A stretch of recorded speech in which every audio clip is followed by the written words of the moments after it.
Okay. So we will be live on YouTube as well. Oh, we have people on board. Welcome on board. We will be live on YouTube as well. Oh, we have people on board. Welcome on board.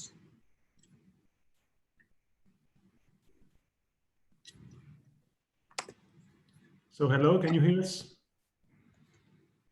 Hi everyone, can you hear us? I'm just setting up the YouTube. We are live on YouTube. I'm just going to share the link on the chat now. We're just going to wait until 7:30 and start off, just to wait until a few participants join.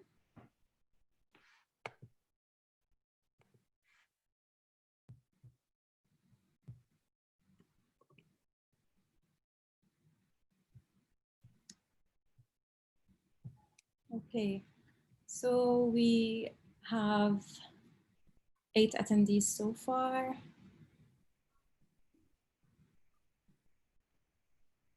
Okay.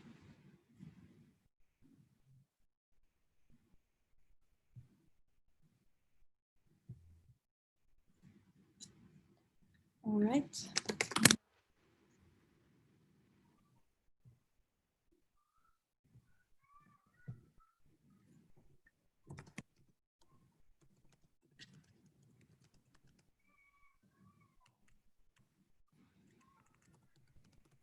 Okay.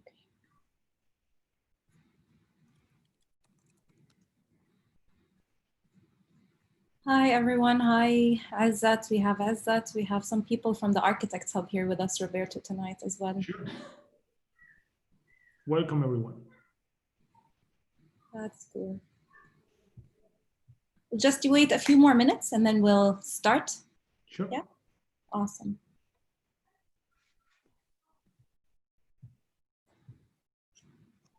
So guys, I just want you to know that because this is a webinar, we have set up the Q&A for you. So in case you have any questions, you can just set them up in the Q&A section and we'll be glad to answer them at the end of the interview.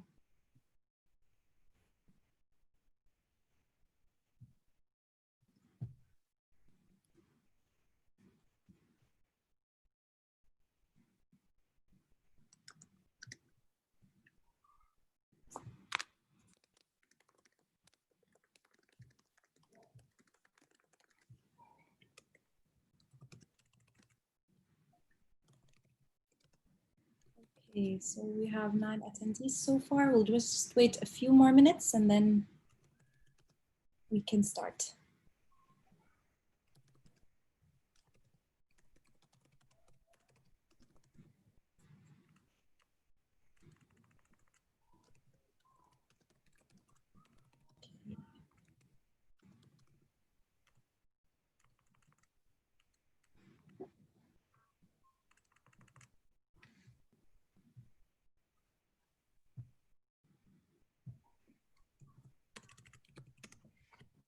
Okay.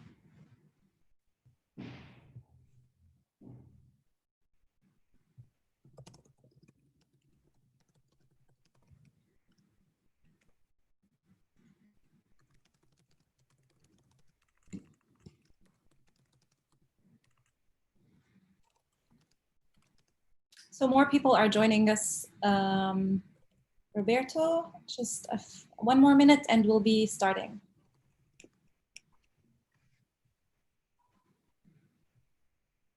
Very well. Yeah, we can hear you. No rush. It's just late afternoon, early evening here in Madrid.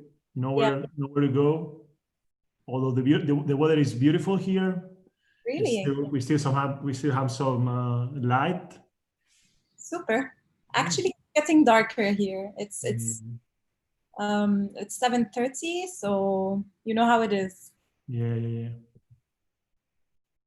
But I mean, I hope everything is fine on your end in Spain and all is settled after this chaos. Yeah, we're getting. I mean, the worst part of the pandemic is we're through it, and we're coming into what we call phase 3. which basically means everybody can do whatever they want on the street, although we should not be doing that. But the full lockdown is actually over. We are not allowed to go out, although we have to keep a social distance, and the bars and the restaurants are allowed to open. But let's say it's still improving. We're getting there. That's really great. Actually, everyone's excited to go back to their normal lives. Actually, it's a new normal, but let's see where we're heading. I mean, people are just excited to go out and go back to normal, but I don't think it's going to be normal. Let's see. Okay, so Roberto, we can start, I suppose. I'm just going to start off to give a slight introduction. Hi, everyone, and welcome on board. Thank you all for joining us today for the first episode of Architecture's Entertainment Tonight, which is the Architects Hub new event taking place every Friday. And just to note that we are live streaming now on YouTube, so let's make this a remarkable night. I have shared the link in the chat and the structure of the interview and how it's going to be in the chat. So Roberto, we're just gonna go with a very straightforward structure by which is composed of 20 questions, 10 which are related to your expertise, and then we're gonna go to another 5 which mark the impact of COVID on your career, and finally 5 questions on your future development plans. And after that, we're just going to move to a slight entertaining part of the interview, which is the pick and tick, where I will be asking you to choose one of 3 cards, one which you will reflect on an image, or another one where you will give a quote or even an advice. So here off, I'd like to start, and allow me to start by introducing Mr. Roberto Molinos. For those of you who don't know, he's an architect. He is also the Managing Director of Modelical, which is a technology consultancy working at the intersection of design, engineering, and computation with an extensive experience in complex projects.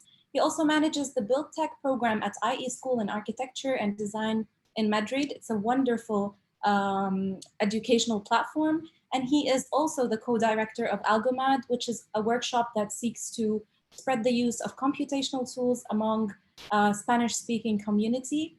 And it also has a wonderful syllabus in there, and it's very interactive. So Roberto, we're gonna start off, and I hope you're comfortable. So you can hear me well?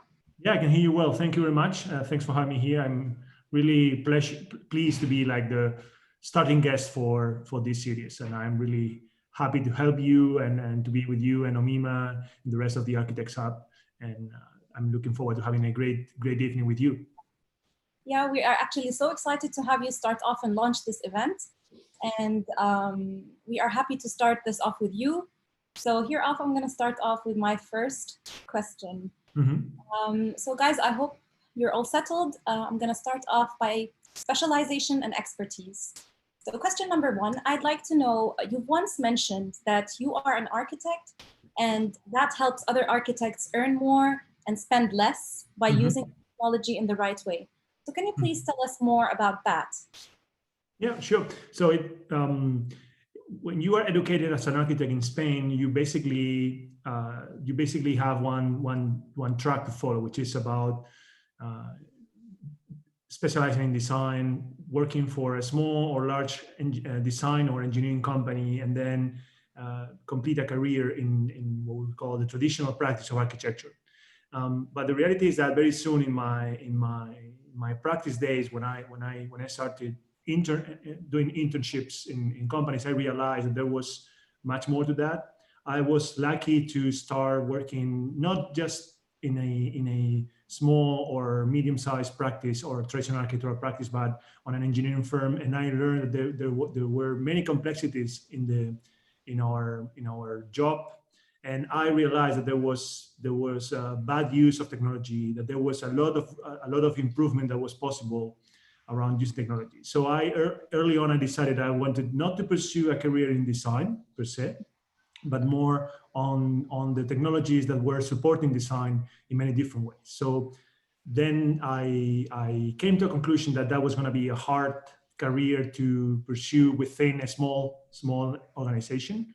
And although there were large organizations in Spain that could support that career, I thought that it would be better to just promote myself and think of myself as someone that could help other architects deal with the technology, deal with all the tools that we can use for producing great designs, great buildings, and great constructions at the end of the day. So I went out and tried to learn the basics of the profession. Of course, I did some projects in my early days. I helped design buildings that are out there standing. I work on layout. I work on master planning. But soon enough, I went to learn. I went to study computational design. I went to study computer science. And I started practicing on my own, helping several companies at the same time. And soon I realized also that technology itself it should not be an end. It should be a mean, right? And although we live now in this kind of hype days of technology where we all want to speak about BIM and virtual reality, of course now about remote work, there's a lot of fuss around digital going on, but it should all come down to actually getting paid more, creating better designs that work better for longer, and also wasting less money, wasting less effort on doing that. So I try always to contribute to my clients and my partners with that vision, that we have to design better and we have to be more efficient with the money. That's really interesting, actually, because nowadays people can understand actually the true use of technology, especially after COVID. So after now, question number 2, Roberto. So after you've mentioned your massive expertise in information technologies and computation and even digital technologies, it's actually quite impressive.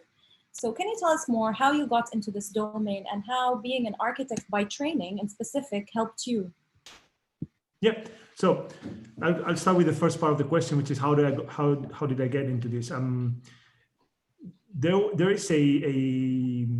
There are several companies out there that, like, especially large studios, mainly based in the UK or in the US, or in some of them in Germany as well, that they realized some years ago that to actually be able to tackle large projects, especially those involving complex geometries, involving complex planning, they needed to develop some sort of specialization in design technologies, in modeling, in analytics. So instead of going out and trying to work with the supply chain, or trying to work with consulting companies coming from other sectors or disciplines, they decided to develop their own internal specialized teams, right? This is the case of Arab, the case of Foster and Partners with the Specialist Modeling Group. In Arab, it was called AGU, Advanced Geometry Unit. But basically every major architectural office in the Western world does have let's say a research and development or a specialized unit. But the thing is that we do not have such large organizations everywhere in the world, right? It's not the case in the Middle East. It's not the case in Southern Europe. It's not the case in the Eastern countries. So I by going to several conferences and looking at competitions, looking at the output, of course, books, reading is very important for this. But basically, I realized that there was a need for understanding better the way computers work, and also to realize that there's a lot of science, there's a lot of mathematics behind the tools that we use at basic. So I set out to learn more about that. I tried to find projects that would support that. And it's just a bit of trying to mix skills in project management, in programming, right? In my company, almost everyone, all of the architects are capable of can program, can write code that runs machines, that runs their computers. So that became a clear requirement for me, 10, 15 years ago, that for me to thrive in this environment, I would need to learn to code and learn to program and learn to use many different tools at the same time. So I became some sort of a consultant, freelance consultant in the beginning, like 12 years ago, and I started working for different companies, developing projects, helping them get things done faster and with a fraction of the cost that they would imply in doing things by hand or basically manually. And but then I realized that if I wanted to do that, at a scale and having more fun, I would be better off just setting up a company, right? So basically it was a very natural process. I had a lot of references in different studios and in different companies. And by this time I have forgotten the second part of the question, but I will just try to, because I'm taking notes. Would you like me to repeat it? No.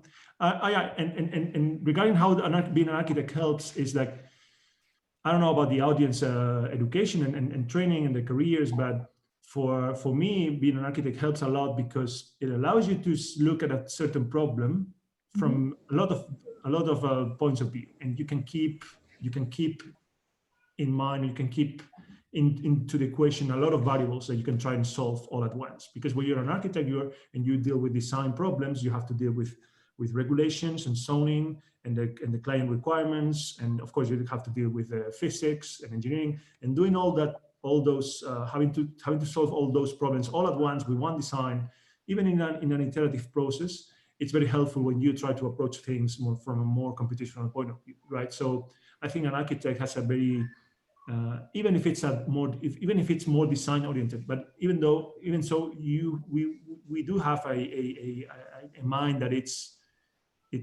fit for programming and for learning how to use computers in a better way.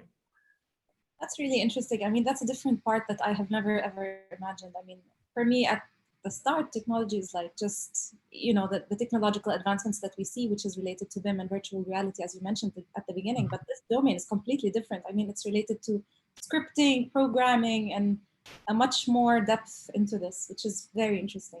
Yeah. So up here, I would like to move to Algomad, which is one of the workshops that you are in charge of. And it's a dependent design technology conference and workshop that aims to engage different stakeholders as well as students. And it is related to the field to train and utilize these design tools that you've mentioned. So as the co-director of Algomad, what are the outcomes and expectations of the workshop itself? And what training methods do you focus on most? Yeah. Let me just jump up a little bit here, because Algomad is very focused on the Spanish market, right? Because there are several conferences out there that cover the English-speaking market. Mm-hmm. I'm not really sure about conferences that cover the Arabic-speaking market, for instance. But basically, you can go to Smart Geometry, you can go to SIGGRAPH, you can go to Design Modeling Symposium. There are many out there, right? Advanced Architectural Geometry. Mm-hmm. And I would advise anyone in the audience willing to learn more about how to use computers to their advantage in complex projects to follow any of these ones. I can share the links, or I can share some references in the chat. Then at the end of the session. So we realized that there was nothing like that covering the Spanish-speaking market, because for us, for me and my co-directors, it's not just a matter of learning how to use a specific software, learning how to use Rhino or Illustrator, or how to use AutoCAD or Revit or anything. It's basically about how you connect the dots and how you how you use those tools in the right form, following the right workflow for you, that will actually tell the difference between meeting deadlines or not, or actually making money or not in a certain project. So we thought that is still very hard to learn on an online environment, right? Now that you can go and learn Revit on your own, you can go on YouTube, you can go on any platform and just learn these applications for very little money, or you can get into a program that teaches that face-to-face on a more structured way. But actually, to be confronted with a problem, a design problem or an analysis problem, and learn how to solve that is still very, very hard to find on a well-structured curriculum, right? So we decided we will have a workshop where the students will be offered different ideas, offer different points of view, and they will basically work on their problems. They can bring their problems from home, from the work, and they can just create teams, and we will help them. This was highly inspired by the Smart Geometry conferences. But we have a twist. We have a Spanish twist. We keep it simple. We keep it very low cost, so we can have students come for just $100. We get the grown-ups to pay for the bill. Actually, no, we get the guys coming from companies to pay for the bill. So we try to keep it very low cost so anybody can come and have fun. And it's proven very successful for us, because it kind of creates a community. And I would certainly like to see something like that happen in the Middle East, probably in Qatar. And I'm just throwing you an idea of we could try and have some kind of, because from my experience in Qatar, we have a lot of work there. We have a lot of, I'm not speaking by Modelical, I'm speaking on behalf of, I think, everyone here, that there's a lot of work there, although now it might be a bit difficult, but we're building a lot. And sometimes we don't spend too much time reflecting or trying to advance the use or the use and the benefits of the technology. So I think it would be great, very beneficial for the community in Doha or in Qatar, also in the Middle East, to have such type of events going on. Yeah, I think we should have such a platform or such a project by which people can actually learn such skills and acquire such expertise in such a field, because as you said, reflection on such projects is very eminent and important. I do believe in that as well. Yeah. So tell us more about Modelical then. You say that you've established Modelical just to be able to break things and, you know, commit mistakes without any additional responsibilities. So what do you mean by that, and how has that contributed to the success of your company? Yeah, well, as I was explaining to you before, I realized soon that I was going to have a hard time trying to spend my whole day like working on complex problems, geometry problems, modeling problems in one single company. So it looked clear that I would have to just set up some sort of, I don't know if a company, but I wasn't thinking about a company back then. I was thinking about working on my own, just freelancing on different companies, on different for different clients. But then it struck me that, well, if you wanna just go far, you have to go along with other people. You have to just get surrounded by people that are complementary to you, that can help you with the complex stuff. So I seriously considered setting up a company, because that gives us that would give us a clear presence or a clear platform. It will allow us also to hire people and just specialize in different areas. So at the beginning, I thought about Modelical as a way of actually being able to spend as much time as possible working on interesting problems, right?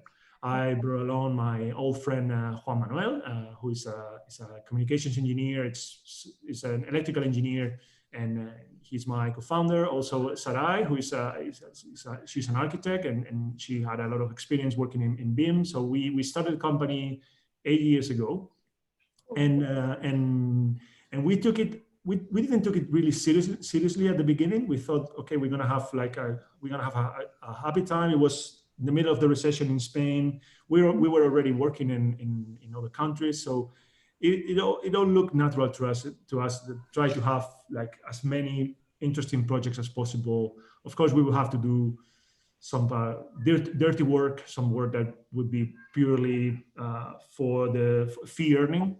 But all in all, 8 years later, I think we've been very lucky. But we have always tried to work on interesting projects. We've been so fortunate to work in stadiums, in museums, in airports, and hospitals, and like relevant projects around the world, and all doing it all from our base camp in Madrid, traveling a lot, but not having to just leave family and leave our friends for good.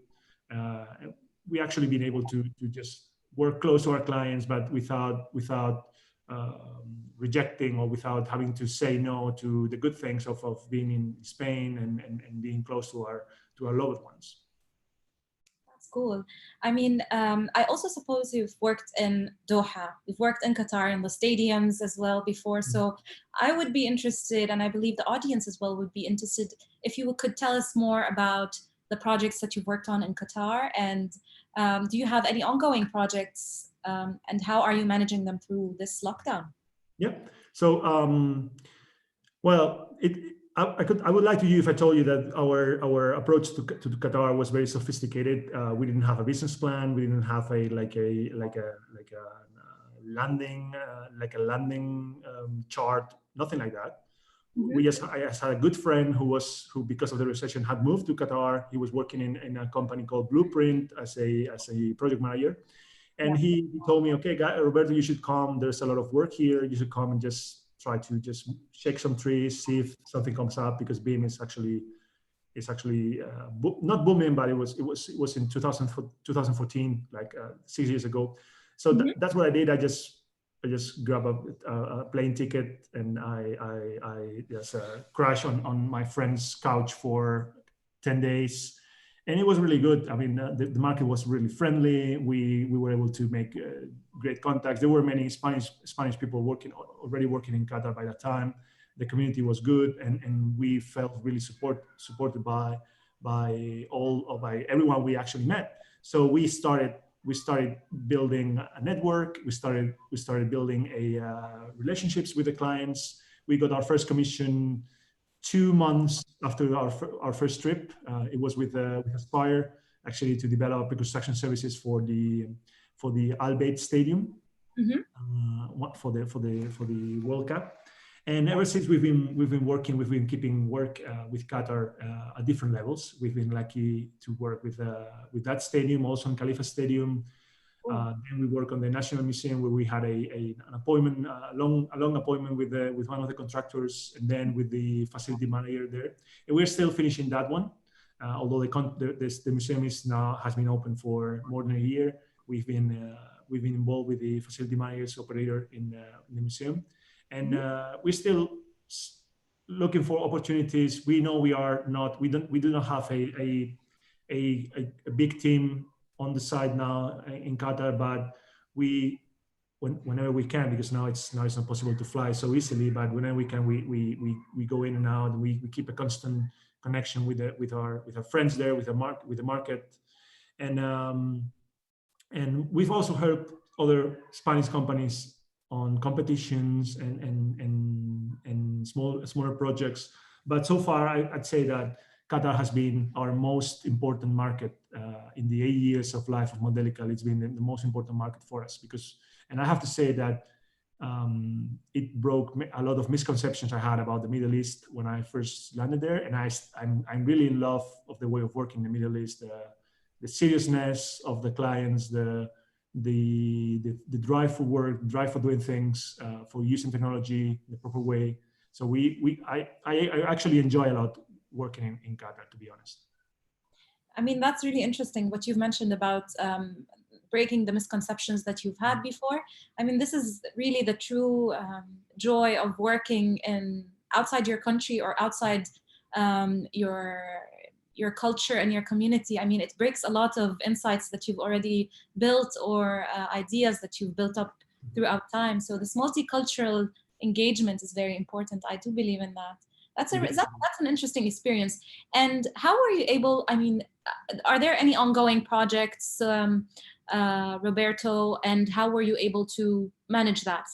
I mean, are you working on any ongoing projects, and how are you able to manage this project with the National Museum? We do not have any starting project at the moment. We had a really busy 2018, 2019 were very, very, very busy years for us in Qatar.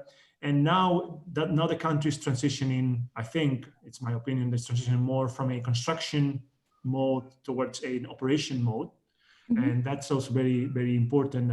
We have that mindset. We identified that mindset a couple of years back, and we just now exploring opportunities like educating and building their confidence in our long-term clients to understand that they have their design and their construction documents, construction models can now be used or can be an extremely important part of the way they operate their buildings. So now we're exploring those opportunities.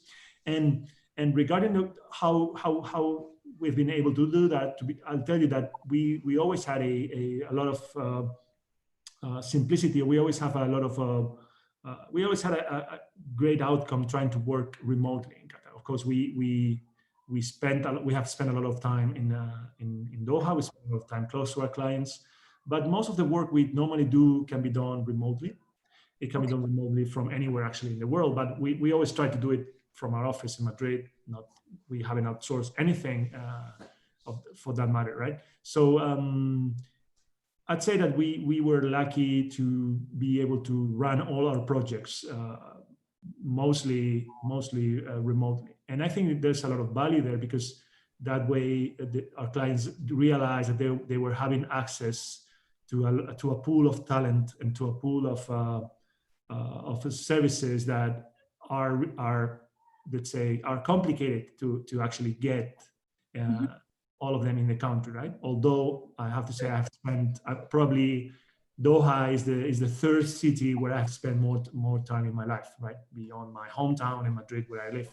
So, and I'm really happy every time I go. My wife is always upset because she thinks I'm going there on party, but it's not like that. I really enjoy mixing this travel and working and like this traveling and working and visiting friends there in my life.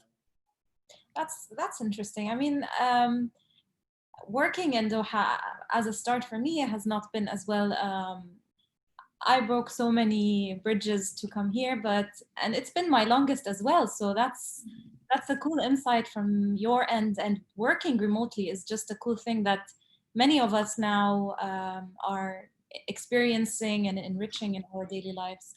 So I salute you for that, Roberto. Working remotely for a long time, I mean, for your project is something not easy. So off to another question. You also teach at Instituto do Impresa. If I don't know if my spelling is right, I'm so sorry for that. That's great. You did it perfectly. Perfect Spanish. Yeah. Yeah, well, I try. So how do you make the time to run such a successful business and teach at the same time? I mean, that's inspiring for people listening to us and for everyone as well. Yeah. Well, I'm convinced, as Richard Feynman said, that if you want to actually master something, you have to explain it. You have to be a teacher of that, right? The best way to try to understand something is try to teach that. So I've been involved with teaching ever since I finished my degree. I studied in Barcelona. I studied architecture there, and I was approached by my professors to just remain like an associate professor, help with some sort of TA at that time, right? And so I actually never left university. I've been teaching for the last 13 years. Actually, I've been practicing for 13 years, and teaching for 13 years. So for me, it's actually very natural. And I try to see it as part of the same thing, right? My involvement with Qatar also. I mean, I get to know Mima, the founder and the founder of the Architects Hub at the IE. And for me, it's always been the same thing. I mean, I take my job of trying to move forward, try to push the sector and the industry of construction to be more integrated, more detailed, more resilient to change by having a better understanding of what's going on, the information. I took it that there was something I could do from my position at my company. There was something I could do from my personal job as a freelance or within my company, but there was also something else I would need to do from the academia, right? And so I've always tried to keep things aligned. I mean, to be honest, what I do at my company is basically what I teach at IE, and and the type of problems that I try to solve at my company are basically the same types I teach my students about at IE. So for me, it's actually the same thing, and it allows me to meet very interesting people. Students are great because they come from all around the world. We have a community, a student community, which is amazing. We have they come from everywhere. They come from Russia, India. They come from the Far East. They come from South America. All the classes are in English. So we have that. We are really lucky to have that happening in the downtown Madrid. And we have a great campus that I invite you all to come and visit it and learn more about it. So I don't know. I know there are many colleagues out there that they might be practicing architecture and teaching physics or teaching structural design while practicing all this stuff. But for me, it always was the same thing. It was just another part of the job. I never had a problem making ends meet in terms of timetables, or because being my boss, it also helps me a lot just to make room for classes and just try to follow up a relationship that starts in the classroom can follow up outside the classroom, and a relationship that starts in Modelical can be complemented in the classroom. So it's also a great platform for us, to be honest.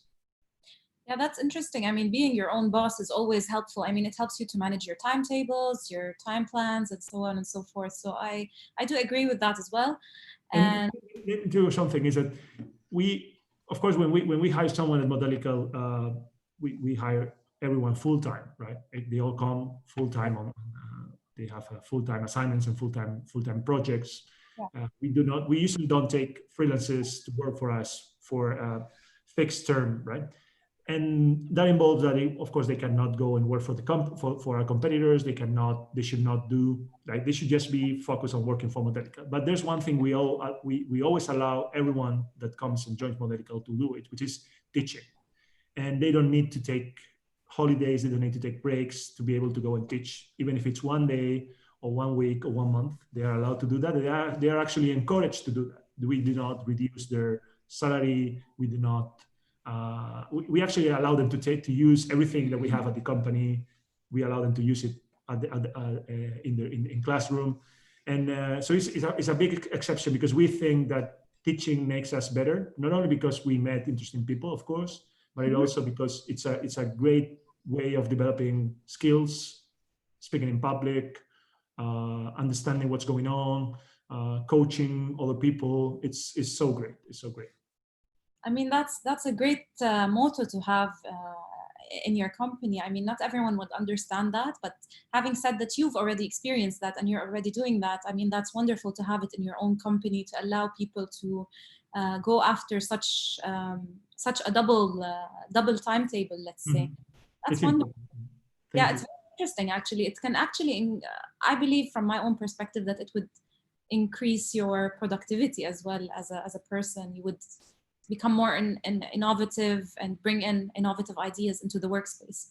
That's wonderful. I think we are 35 people now at the office, and it is my understanding that around 12 people are regularly teaching elsewhere, either a public school, private school, smaller programs, large programs, and they all do that regardless of their commitment, or regardless of the projects they are running at the office at any time.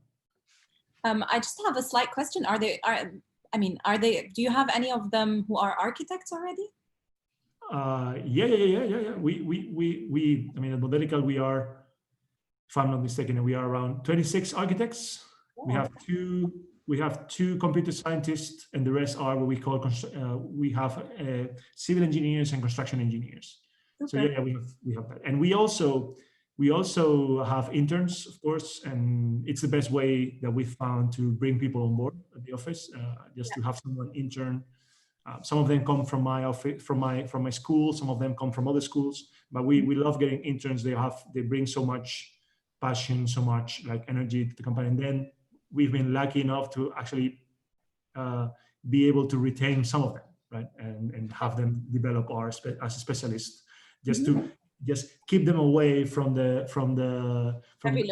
design, and keep them away from the traditional practice, and just stay with us doing consultancy and developing complex projects. That's cool. That's really cool. I mean, I would support such a cause and such a thing to have in my own workspace if I've ever decided to go for this approach. I mean, I salute you again for that, Roberto. So I would move to. Also, I'm also focusing on teaching and how do you transform theory to students into practice? I mean, especially while introducing BIM technology and management. I know you've mentioned that sometimes you try to keep them away from the heavy load and the design and so on and so forth. But how do you link practice into theory? And do you rely on your career experience, of course? Yeah. So I've been teaching basically three matters, or three types of courses at university in these 15 years. I started with geometry. Geometry, I mean, geometry is what we call is the user interface of mathematics, right? And you might not like mathematics, which I wouldn't understand that. But basically, we need to deal with mathematics. We deal with geometry as architects, right? We are just shaping the environment. And so it was a very fascinating subject for me. Then I moved into a more, let's say, more applied matter, which was building information modeling. I specialized early in BIM. I've done all my career in BIM, right? I was lucky enough to start to work on the first project that were built using BIM in Southern Europe, and ever since I've only worked in BIM projects. So I've also taught BIM at the university, and then then technology management, because they are very related.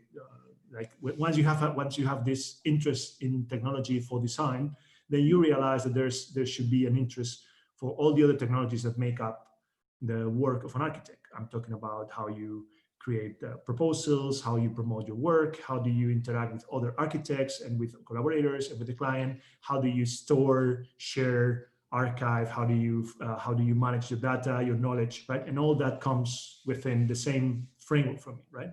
Together with the design technologies.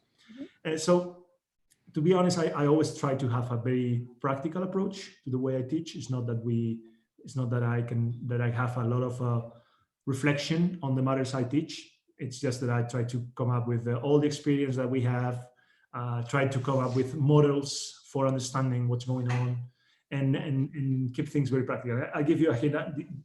There's one course I teach at the university in the undergrad program. It's called Applied Digital Practices, Applied Technologies. We basically take students in their fifth year.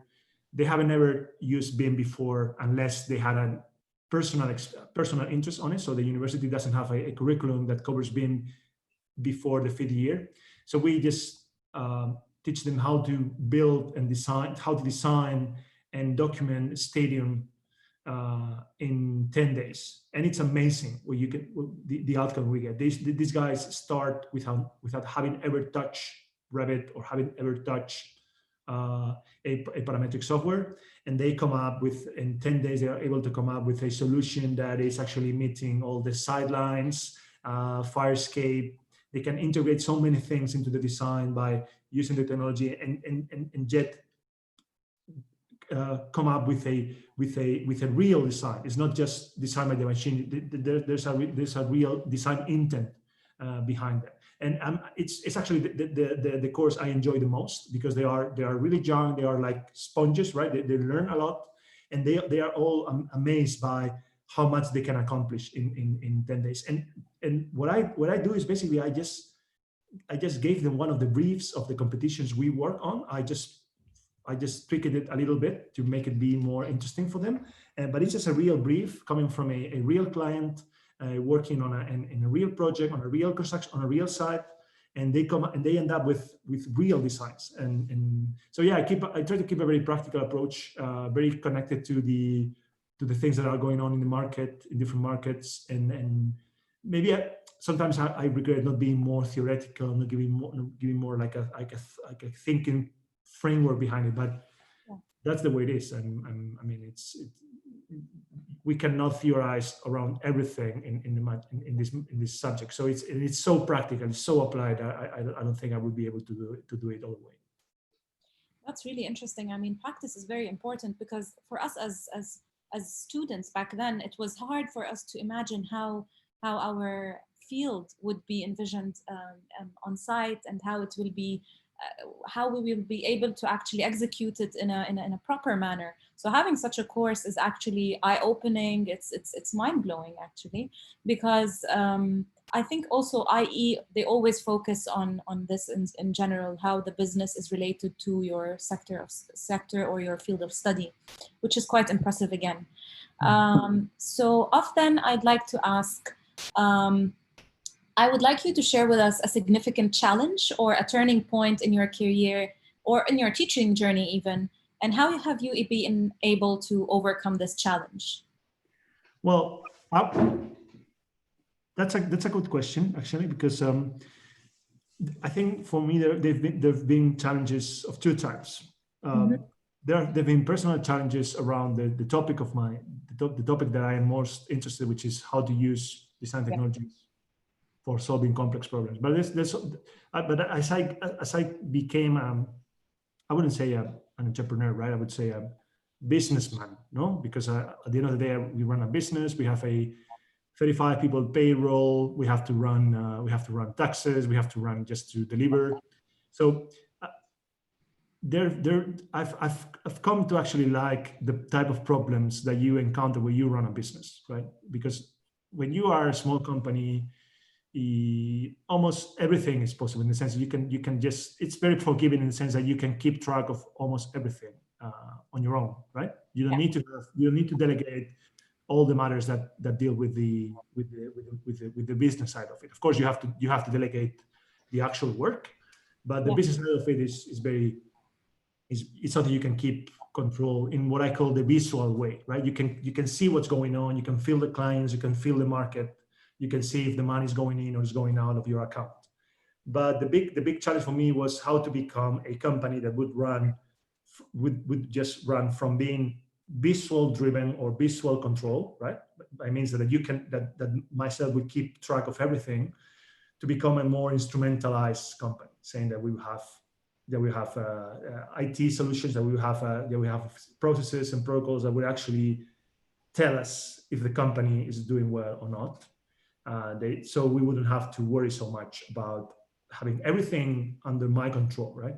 And at the same time, be able to delegate the running of the company onto my colleagues, delegating sales, delegating the knowledge management, delegating operations. And it's so rewarding to see that it's not only that they would do it to you to the best of your standard, but that your colleagues will be able to actually excel and do it better than you, because they can keep the pressure, they can keep the intensity on such tasks, and then you will be actually getting better results than if you were running. Of course, there will be times where I would just nudge and get into something micromanaging, right, and try to say, okay, we should do this differently.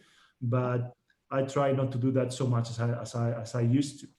So those type of challenges, which are more of a business side, I think we architects have to embrace them, right? Because that way we will be able to create more impact on the society by having bigger organizations that can do more, that can solve bigger problems. But we need to have that business mindset. Of course, you can keep being an extremely talented architect and yet run your own company.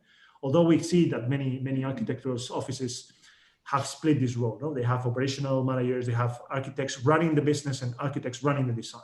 But there are other companies that actually do both things at the same time, right? So I'd say that was my main challenge, try to evolve the company. And to be honest, I'm much more relaxed now that we are 35 than when we were 10 or 15. Sure. Right? Even though now our problems are much bigger, and the consequences of our mistakes are much bigger, right?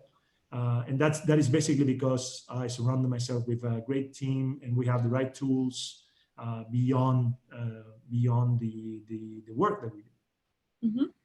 I mean, that's interesting, because starting a business as a start is not easy, and starting with 10 and ending up with 35, I believe each one knows their job very well. Each one, you've distributed already the tasks in a very well manner. So distribution, administrative work is not easy at first, and I believe you've done a massive success with Modelical. Well, we are on our way. I don't think we are a success, to be honest. I think we are just doing things with common sense, right? But just the truth is that we've been doing that for a long time now, for 8 years, and as a team, it's a compound, what you call it, compound interest, right? We just improving. Of course, we are just pivoting. We're just trying to explore new markets. But we have kept doing things for a long time, and I'm actually looking forward to keep doing that for the rest of my life. And some way or another, I would like to be. I mean, I'm super happy about the type of work we have, and how we can help customers, and that for us, it's an never-ending source of problems, right? As long as we have problems, we will have work to do. Yeah, but I mean, overcoming these challenges and having such a mindset of evolvement and development is a success from my own Right, perspective. it is. Yeah, yeah, of course. If you do what you like and you do it with your friends and you have a great clients and great partners, then yeah, I gave it to you. That's a success. True. Yeah. So hats off. Yeah, thank you. Oh, okay, Roberto. So now we're going to move on to our second part of the interview, which is pandemic versus the career influence. Mhm. We're going to move a bit how COVID influenced your career and your expertise as a whole. So I'd like to start off by asking you, how do you think COVID has influenced or impacted our urban living and built environment as a businessman and as an architect as well? Well, where do I start, right? I mean, as an architect, I think we have a great challenge, and I don't think we are undertaking it seriously, or I think we could do more about this. It's like we have to recover this idea of flexibility on spaces. So whenever we buy a house, we have to, house should be a box of options, right? Like it should be a school, it should be a gym, it should be of course, a living room, it should be kitchen, should be many things at a time. And we architects are responsible for that. It shouldn't be just left to the owners or to the inhabitants to be able to realize that their home is a box of options, right? So more and more we will see that, and we need more flexible spaces in housing. I'm speaking about Spain. We had a full lockdown for a bit less than 3 months. We realized how important the intersection between, or the interface between the outside and the inside it is, because if you're going to spend so much time inside the house, you're going to need to you're going to need sunlight, you're going to need to see, you're going to need to relate to your neighbors somehow different, right? So we have to reflect more on that. On the workspace part, I think it's an amazing program. We have a workspace design program at IE that I'm sure it's dealing with all this in depth, but it's changing so much. So there are opinions for everything. We can see the opinion of the office is dead, right? The office as we know it is dead. And also that we have the opinion that the office is going to become like a more sacred place, a more important place. So when you go to the office, you're going to be actually spending time there for a better reason, than just to be there working, right? So you're going to be there for interacting with your colleagues, for interacting with your clients, or getting projects started or closing projects, for more important, like I would say, rituals or ceremonies. So again, we as architects and designers, we also have a challenge there, like how do we make the office a place that is going to become so important, right? Because if you have an office, it's that because you actually need that for a thing, right? And we're also going to have a problem, a more business-like problem, because the density of the offices will need to be reduced, right? At least until we find a vaccine. So there's a business problem there. So how do we make it, we call it liquid. No, also in education, we have this problem. How do we make the experience of being in the office and outside the office not only complementary, but enriching, no, to each other?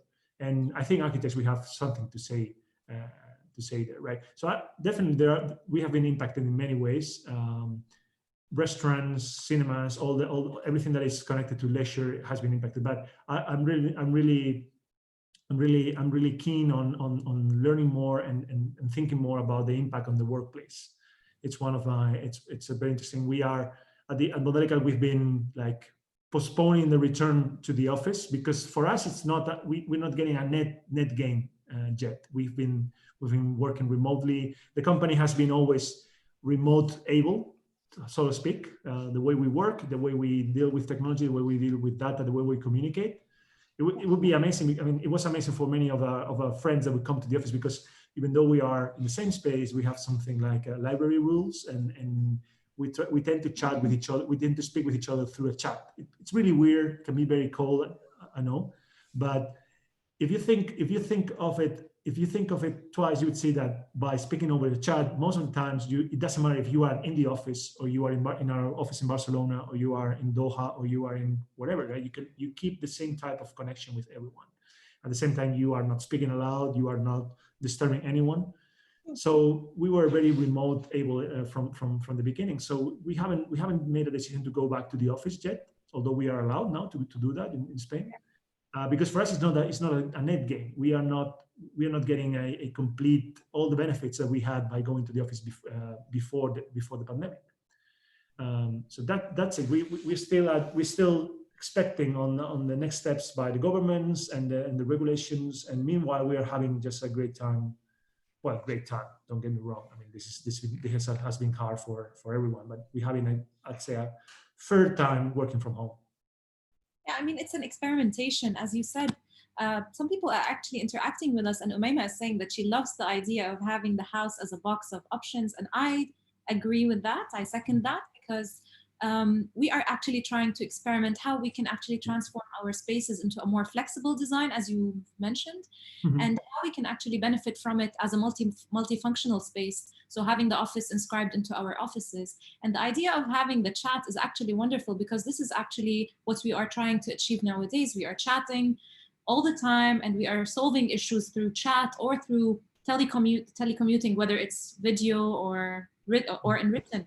It's actually a wonderful idea to develop our.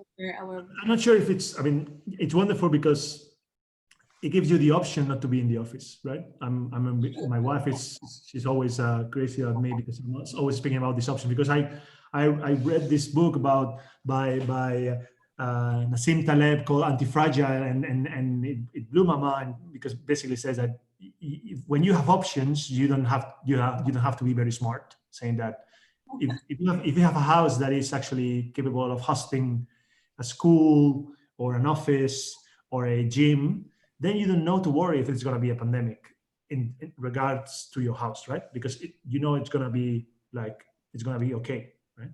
So you don't need to worry about predicting the future, right? Because you're going to be future proof that matter. So about the chat, it also gives us an option, because you can be in Madrid, and you can have the option to actually go and grab a coffee with your colleague, or you can just chat it around, not disturb anyone, and keep it private, although we are in the same open space. And at the same time, if you are in your home or you are traveling, you can keep the same type of conversation with that person, and it can be some kind of some asynchronous. So it doesn't have to be responded on the spot. You can just throw a question, and maybe 1 hour later you get the answer. It's okay, because if you want to know something from someone on the spot, you better call him, right? And then it's searchable. It gives you the option to continue and recover something about the conversation afterwards, which is great for us. Because sometimes you get so much knowledge. For instance, we have a chat in the office called the Beam Chat, where any question we might have about Revit is almost answered in a matter of minutes, right? Revit is one software we use a lot by Autodesk for BIM modeling. And any question that comes up by any of the team or any customer is thrown there, and it's magic, because you can see the collective learning or the collective knowledge answer that. And it's very useful for us to be able to go back to that later on. If you have that in a more verbal way, of course it's going to be great. It's going to be more human, right? And that's great. But at the same time, you're going to lose many of the good things that we have with technology. It's like you can capture that, you can save that, you can find it out later.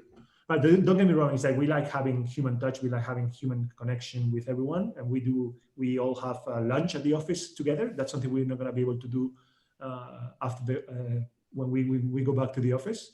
And so we have our moments for connection, but it's not that it's very pleasant to work in our environment, because it's very silent, to be honest, right? It's very silent. You don't get yelled at, or you don't get like noise anytime. It's good. Muted. I agree with you. It's very mute. It's on silence mode until further notice, as they say. Yeah. So I would like to ask. So you've already mentioned some of the impacts and some of the things that will be an influence in the short term. But what about the long term? I mean, do you think that as a managing director there will be any long-term changes or long-term impacts? Yeah, many.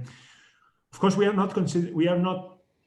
considering going back to the office, but we are definitely letting people work from home or work from wherever they want in the future, right? We are not sanctioning, or we are not solidly letting them work from home, or just pushing them to work from home. Like we're gonna keep an office, because as I say, as a as a manager, it's much harder for me to keep 40 different little offices than just keeping one big office.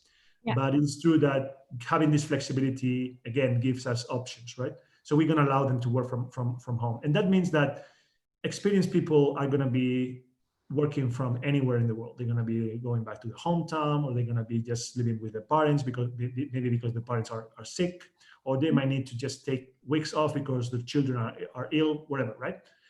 So that implies that we're going to need to be able to bring talent on board in a remote way, which means that if we want to hire someone, especially if it's a junior profile, we will need to be sure that that person that comes into the team will have a great experience joining the team, right? And that is something that we haven't had a lot of lack, or we haven't done in the past, to be honest, right? It's something we need to develop. It's also important that we will need to find ways, systems, processes, rituals, I don't know how to call that, to ensure that there's more than a professional connection among us if we want that, right? It doesn't mean that we have to be all friends at the company, but there has to be a room for like connecting with the people beyond work. And that it's hard, and there are systems, there are rituals to do that. And the best thing is actually to do retreats, to do activities together, go for a beer. That's something we would do every week, mostly in Madrid. But when you are remote, you have to substitute that, replace that with other stuff. And then there's the big challenge now is that now that the clients understand that they can work with you regardless of where you are, mm-hmm. It is also very important for us to be able to develop business in a remote way, right? To be able to just get to meet clients but in a remote way without having any physical contact with them, be able to build trust relationship with them that way, be able to get proposals, get requested for proposals, send proposals, defend proposals, and get commissions in that way. And that is a big challenge. That's a big challenge. But at the same time, it's a big opportunity, because if you can do that, you are not restricted to the markets or to the places that you can visit physically, right? You can work in Scandinavia, for instance, or we can work in I don't know, in Africa. We can work anywhere in the world, providing services, providing consultancy in that way. And I think it's a big opportunity as well for us. So I would say that those are the main challenges we have, is like how to keep the community, how to keep the fabric of the office connected. Moreover, how to bring new people on board, especially youngers, right? That are going to have that have to learn, have to just like suck a lot of knowledge from the rest of the team. And then how to develop markets, how to develop relationships with our clients, existing clients and new clients in the future. I think you're mute. Sorry, okay. That's a different perspective from a different point of view, as we say, because I would envision it in a different way as an architect still in my junior years, but coming from your perspective, it's actually very eye-opening.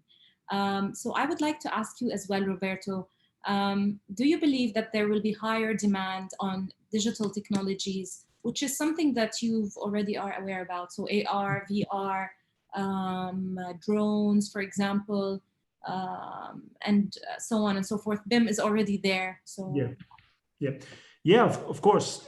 And I think the demand is going to keep growing. Mm-hmm. And at the same time, I think there's going to be a need for us, especially at my company, for us to show the value that all this brings. Yeah. Right? Because otherwise you're just wasting money. Let me rephrase it. It's like when you invest in these technologies, you need to prove that they are actually providing value to the client. Right? And I think we need to increase the sensibility and the awareness about the value all these technologies bring, and we have to just not fall in love so much with the technology itself, and understand that whenever a client asks us to develop a virtual reality model, is because they might need to show the features, and they might need to sell it to a certain type of audience that doesn't give a damn about if you're using Unreal or Oculus, or you're using Unity, or you're using one technology or the other, right? They just want to see their home. They just want to see what you're trying to achieve. They just need to have a great experience, right? So I think there's going to be an increase in the demand, but it's also there's going to be more maturity in the market about the benefits these technologies bring. So we need to be prepared for that. We need to be prepared to answer that in the right way. Yeah, I mean, I believe there also should be some awareness about how it should be used and utilized, as you said, because at the end of the day, we're working for clients, and their opinion matters, and what they are expecting from us is what matters at the end of the day. I mean, the misuse of. Let me answer some questions we have on the Q&A. I think we could wait. I think they are relevant to the part of the conversation we're having. What that Sema is asking, how do we gauge the peers' productivity on an online working environment? I think it's relevant. If you don't mind, we can ask that. Go ahead. Yeah, no problem. Yeah, I mean, I've been a lucky guy on this one, because my team, we have the solution, the type of systems that we have, as I said, it doesn't, we do not rely on being physically together to assign work and to be able to track the work, right? We have rituals, and we have systems that allow us to see if a project is correctly evolving, regardless of being in the same place. So, to my understanding, of course, we've had some of my colleagues have had a hard time because they were forced to bring the kids home and help with the schooling of the kids, and they had a hard time on trying to keep like things properly going on at home. But beyond that, even accounting for that, we haven't had any decrease on the productivity. The reality is that the projects have kept going on. We got our invoicing, we got our projects, we've been getting paid. So productivity for us, if any, has actually increased even a little bit, because we stopped wasting time in meetings. We just forced ourselves to be more, to do more writing, long form writing, to be clear on the communication, knowing that there wasn't face-to-face contact that would actually, non-verbal language that would actually help us. So if any, I'd say that our productivity has gone up at least a little bit.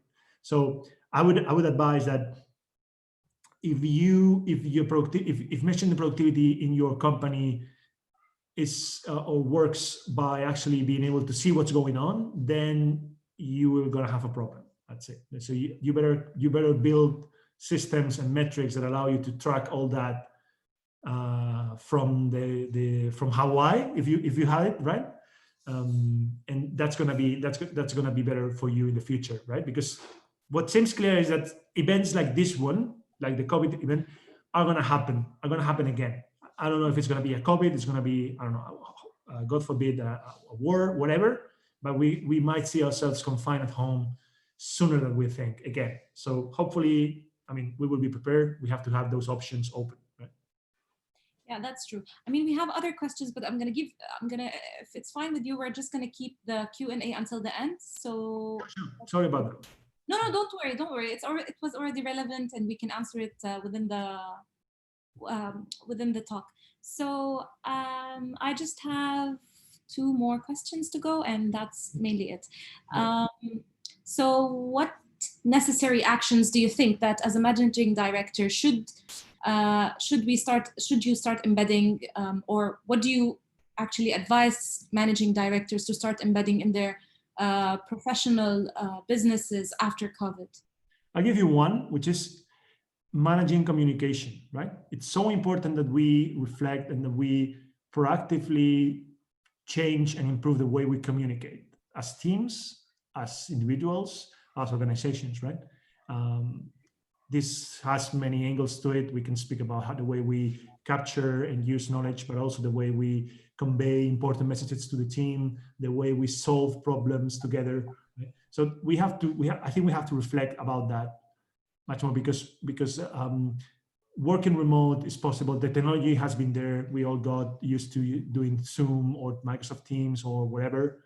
But the reality is that we have to, I think we have to manage the way we use these tools in a more conscious way in the future, right? So I would advise directors and middle managers to actually think again about the way their teams are using tools, the way they are organizing communication, the way collaboration is going on in the companies, because they could see huge benefits, huge improvements if they put some thought to it. So I would just give you that, because I think it's even if it's just one thing, it's a big task.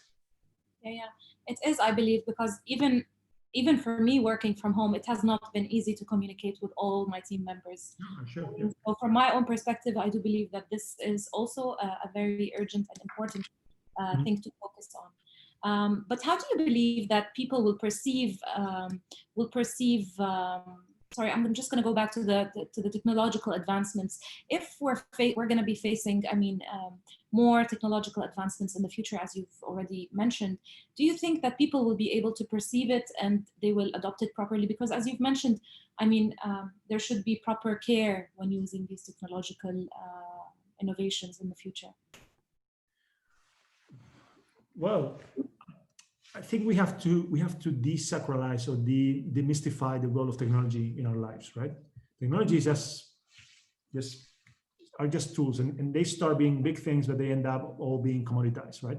Doing a video conference 10 years ago was just something that only big companies could afford, and we should just, I think we should just refocus on the things that we value the most, on the design, on the human side of it, on the benefits for the companies, for the general interest. So I think the more importance we give to technology in detriment of what we actually do, it's actually going to be worse. So my advice would be, okay, technology is going to keep evolving. If you want to pursue a career in technology, there's a lot of room for you. There's a lot of things to do, and it's a great thing for architects to have an interest in technology.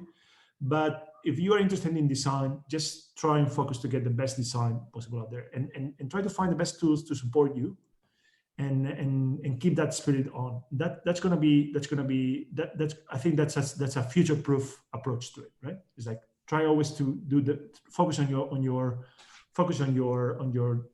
mission, focus on the design, focus on the project, and be alert about the technologies that can help you. But don't get too confused, don't get too much into the technology itself. It doesn't add any value to your business. Just select something, work with it, and try to always improve it. But don't get so excited about it. I think I'm actually tired of all this fuss around BIM. BIM is great, but what's better? Actually, to getting great buildings completed within time and scope. And BIM is going to help you with that, but it's not going to solve it for you, right? You have to be a professional and work hard for it. With BIM or without BIM, you're gonna have to work hard for it, right? So my advice would be, just don't give too much credit to technology, right? It's like technology is great, it's important, we have to care about it, but let's refocus on the design, let's refocus on the impact that we can have. That's cool. Before this session, I would have thought about technology in a different way, and now I have a new perspective added into my ideologies, so thank you for that. So Roberto, I'm just going to move now to the last part of our interview, which is future developments. I'm going to ask you questions from our questions, not all of them, so that we can keep some time for Q&A from our audience. Nice.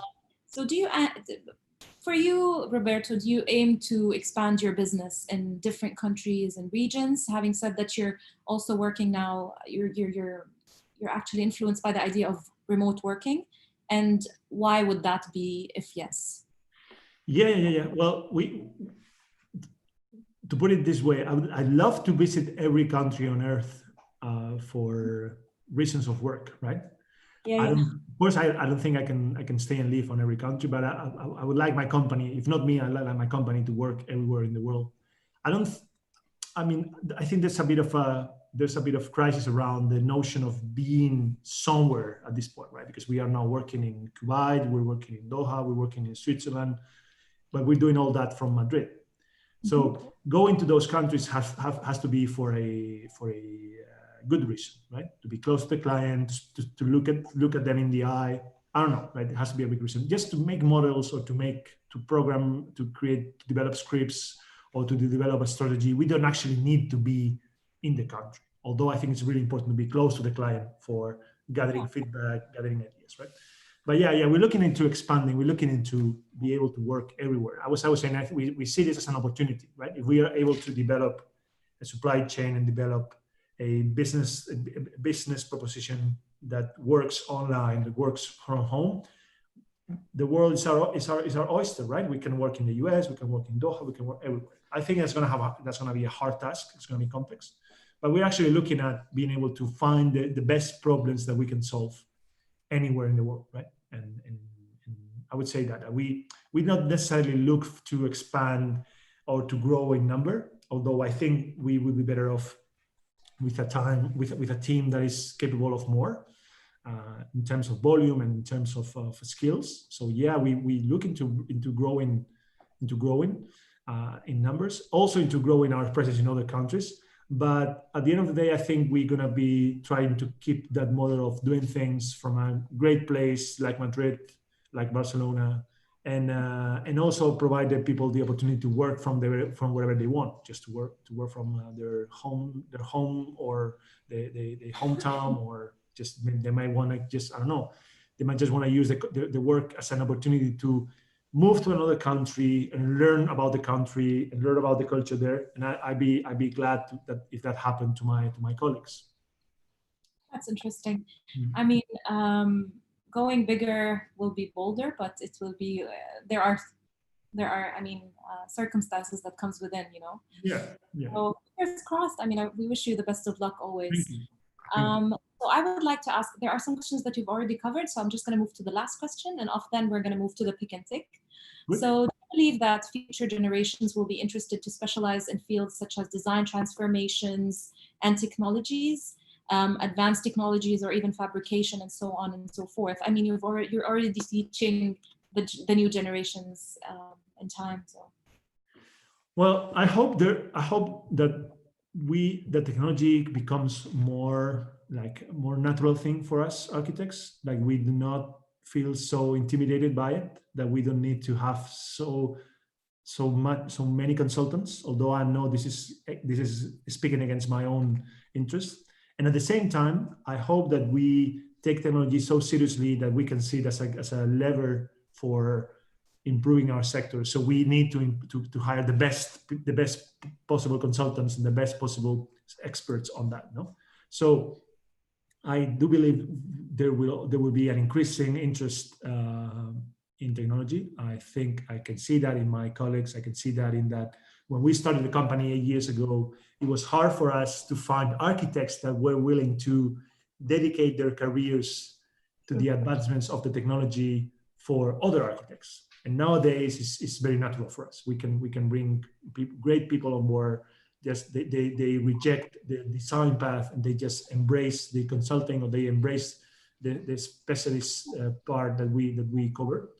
And in the future, I think that's gonna grow. I don't know about 2 generations or 3 generations into the future, but my generation, I'm sure it's gonna develop it's gonna actually make technology a natural thing for the architectural, for the construction industry, and I'm really looking forward to it. Yeah, I mean, nowadays, as you've mentioned, it's becoming even more challenging to choose the right person to hire in your business who have these skills. I mean, it's more competitive. It still is a complex task to bring people on board at our office. It's complex. I think there's a lot of room for this technology interest. I don't know as I said, I don't know about future generations, but I do not foresee like retiring myself and saying, okay, technology is over. There's no more need for technology advice in the sector. I think we still have a long road to cover till that is done. But again, I wish technology was something more natural for architects, right? That's why I do what I do, right? But we will see. Oh, it's like maybe in 10 years, 3 pandemics off, we are all working very digitally. So, I don't know. Let's see. Well, we wish the future generations the best of luck. So I'm just going to move to the pick and tick very, very quickly. This is the entertaining part of our interview. I'm just going to share my screen, and I'm going to ask you, Roberto, to choose one of the 3 cards that I will be showing you on the screen. It's just a numbered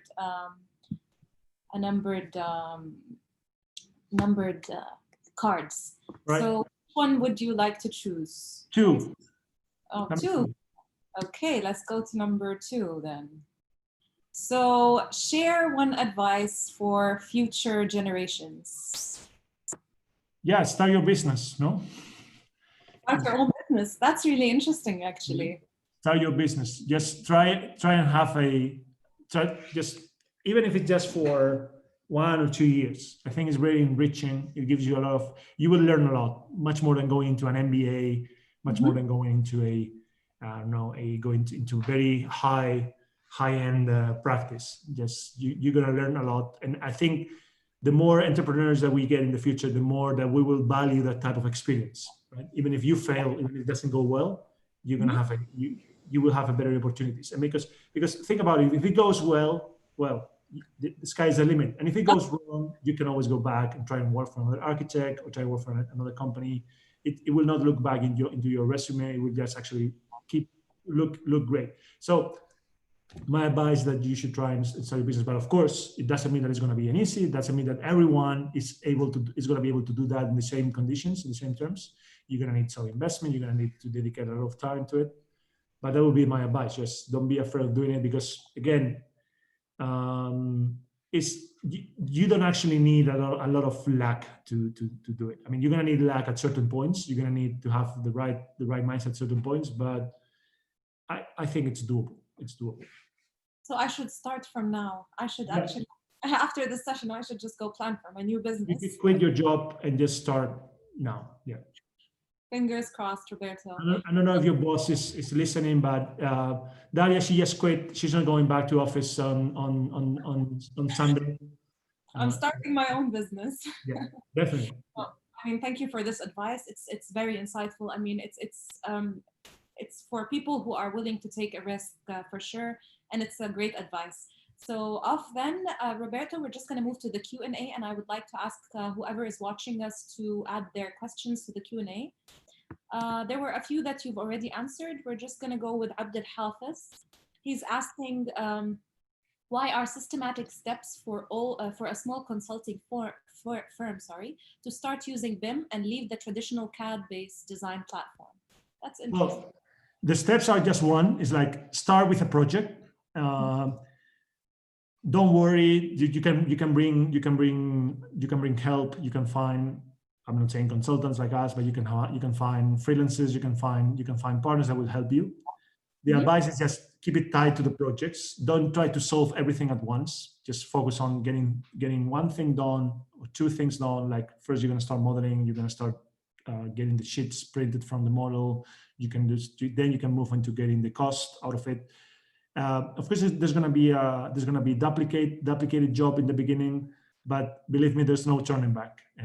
And now you are a bit late, because if you're considering this at this point in time, you're a bit late. You don't have to worry. There's a lot of expertise out there. Your partners can help you. You can hire people who are already experienced in this. So you are in a much better position than we were 15 years ago.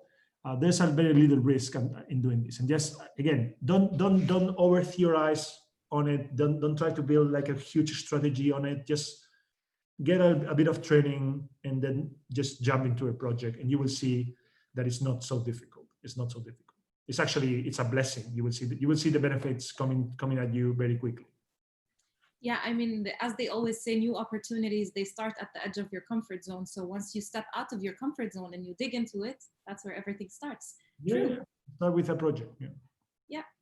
So Abdul Hafiz again, he shoots again, and he asks, how do you deal with BIM documents post-contract award and during construction, intellectual property, contracting, handling of BIM design on site or shop drawings, and etc.? Yeah, when we do this, it's just a big matter of dealing with the fears of people, right?